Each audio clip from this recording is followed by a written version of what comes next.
So I picked up a pen and just what I'd say if we were face to face. I'd tell you just what you mean to me. Tell you these simple truths. Be strong in the Lord and never give up hope. You're gonna do great things, I already know. God's got his hand on you, so don't live life in fear. Forgive and forget, but don't forget why you're here. Take your time and pray. These are the words I would say.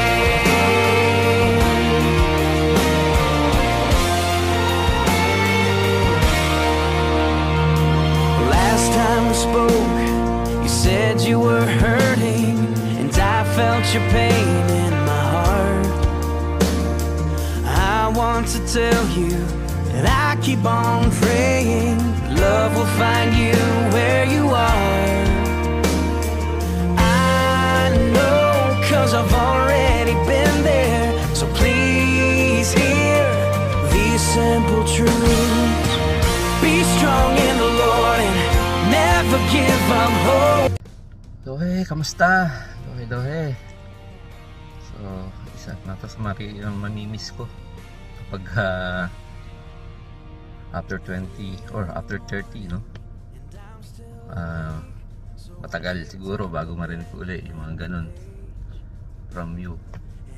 Message man o tawag, no? Pagka kahit wala tayo sa gawain, tumatawag kahit mga ordinaryong araw sa trabaho na uusap tayo. So, talagang mamimiss namin, lalo na yung pagiging leader mo sa amin sa audio. Maraming salamat sa lahat ng tinulong mo sa amin, sa mga support, paulit-ulit na paalala.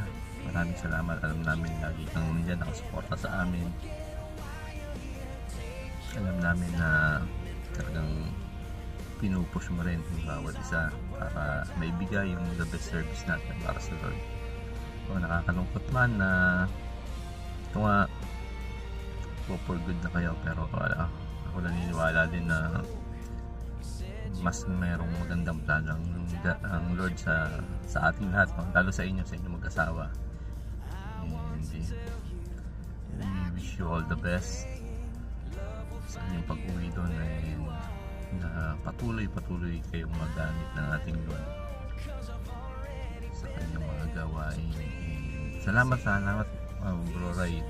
Mo, hindi ko maisip kung ano yung mga masasabi pa sa iyo kundi pasasalamat sa lahat ng mga naitulong mo sa amin, sa pag-guide mo sa amin.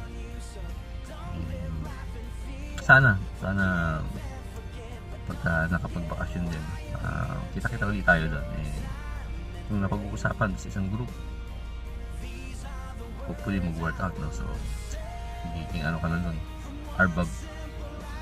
Salamat Bro Ray, ingat ka din lagi, ingat kayo lagi doon. God bless. Parahain kayo lalo pa ng ating Panginoon. God bless po Bro Ray. See you soon. Hello po Bro Ryan. Maraming salamat po sa Lord sa buhay po ninyo. At maraming salamat po sa paggabay po ninyo sa amin sa Caprod. Isa ka po sa mga leader na talagang una ko po natatakbuhan sa oras mo nang may kailangan po ako sa lalo po sa food committee. Kapag may mga kailangan po ng pambayad, hiramin ko lang po yung card ninyo. Sorry naman po. Pero salamat po talaga kasi po na hindi po nagiging sagabal po sa atin yung mga problema po para makapag-serve po tayo ng maayos po sa Lord po. Maraming salamat po at may you continue to be a blessing to other people po, at definitely po at gagamitin po kayo ng Lord, kayong pong dalawang Sis Melody kung saan na po kayo mapunta po, and mamimiss po namin yung mga dinadala yung food ni Sis Melody po. Maraming salamat po, and God bless you always po.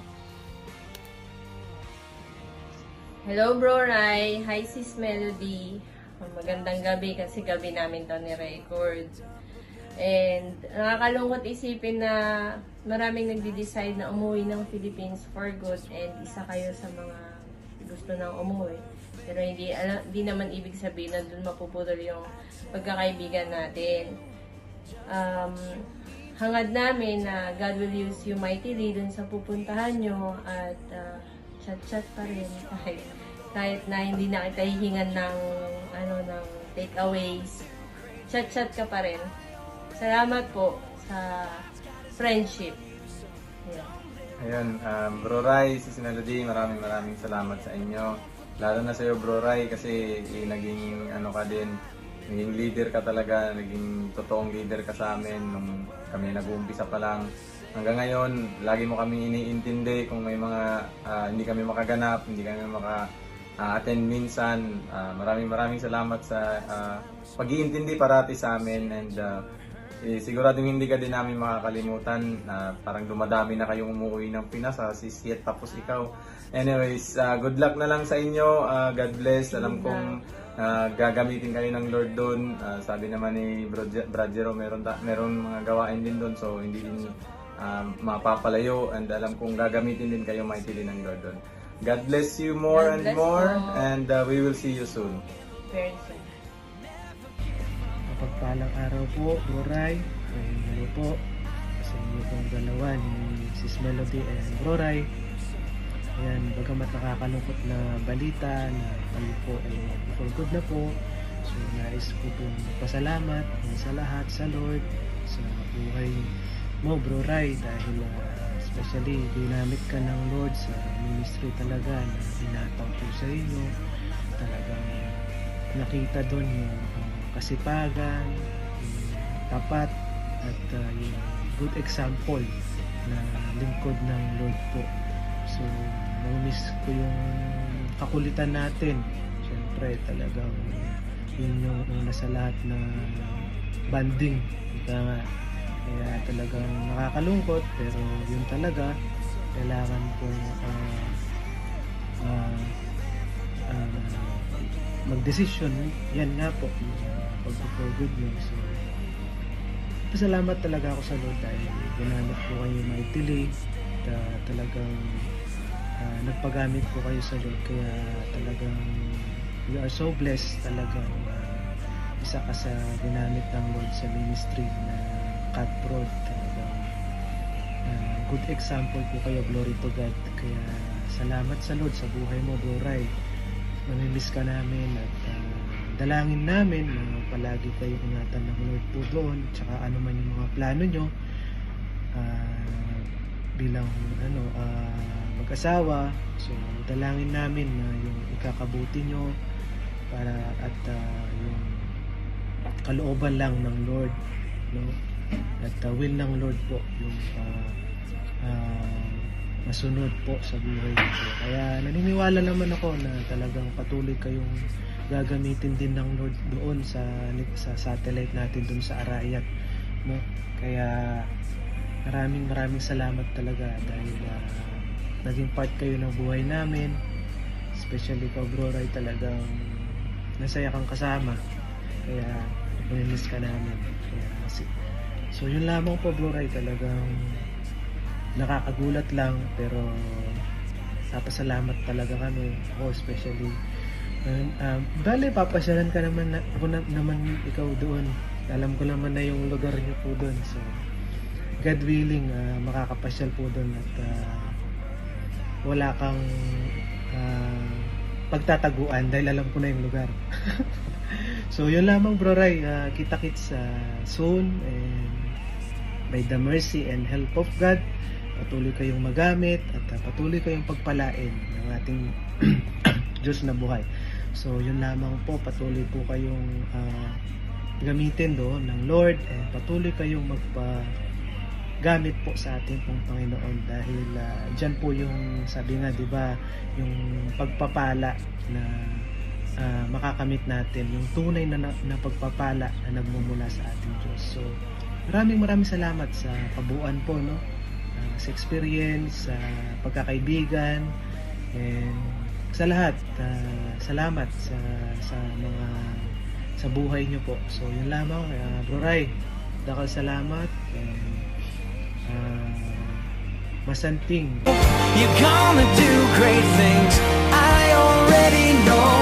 God's got his hand on you, so don't live life in fear.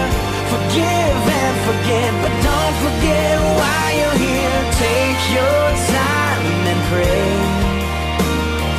These are the words I would say, from one simple life to another. I will say.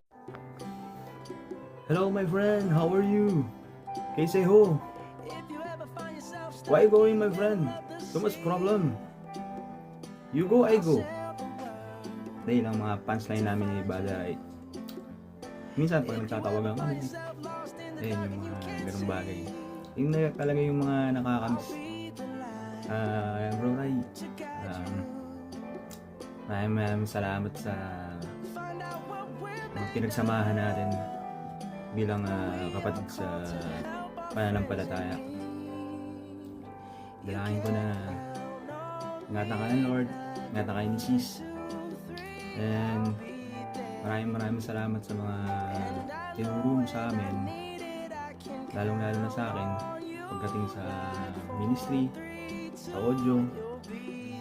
Alam niyo si Badaray, talagang ano yan eh. Hindi yan nakakalimot kapag naalala ko kasi minsan at that time nung nawala na ako sa ministry, medyo hindi na ako nakakatin-atin. Andun si Badaray, laging tumatawag, nakamusta.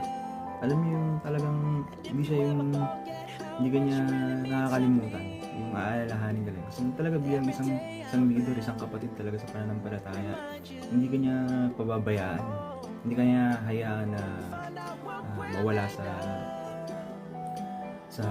Lord. Yun lang, papasalamat ako Badaray kasi andun ka palagi nang gumagabay sa amin. Salamat sa mga pag-iintindi mo minsan. Kaya yun, Badaray, dalangin ko na ingatan kayo ni Lord, ni Sis, Pilipinas, and alam ko may plano ang Lord. Sabi nga, God plan is better than our plans. Yun nga po, no? And goodbye na nga ba? Hindi. Chat-chat pa rin tayo, gaya ng dati, nagtatawagan. Kaya yun, maraming salamat. And nakakalungkot mang isipin na alis na kayo. Siyempre, bigla rin ako, hindi ko na-expect na gano'n. Kasi nga, so tagal nung pinagsamahan natin sa ministry. Kaya siyempre, namimiss ka namin ng sobra. Thank you so much. And mag-iingat kayo palagi. We love you, brother, with the love of the Lord. And we will miss you so much. Thank you, Brother Rai. Good luck sa bago niyong journey. And God bless you always. Be strong in the Lord and never give up hope. You're gonna do great things, I already know. God's got his hand on you, so don't live life in fear. Forgive and forget, but don't forget why you're here. Take your